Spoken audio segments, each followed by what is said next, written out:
Hi అండి, welcome back to my channel. ఈరోజు వామ్ rice ఎలా చేయాలో చూపిస్తాను. ఇది పిల్లలకి అండ్ పెద్దవాళ్ళకి కూడా చాలా మంచిది. మీరు తప్పకుండా ట్రై చేయండి. ముందుగా ప్యాన్లో ఆయిల్ వేసుకుని ఆయిల్ హీట్ అయ్యాక అందులోకి వెల్లుల్లిపాయలు, ఆవాలు, జీలకర్ర, కొద్దిగా వాము వేసుకుని బాగా వేయించుకోవాలి.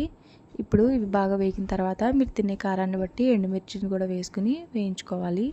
ఇప్పుడు ఇందులోకి కరివేపాకుని వేసి బాగా కలుపుకోవాలి. మీకు ఇష్టం ఉంటే కొద్దిగా పసుపును కూడా వేసుకుని వేయించుకోవచ్చు, లేదంటే స్కిప్ చేయొచ్చు.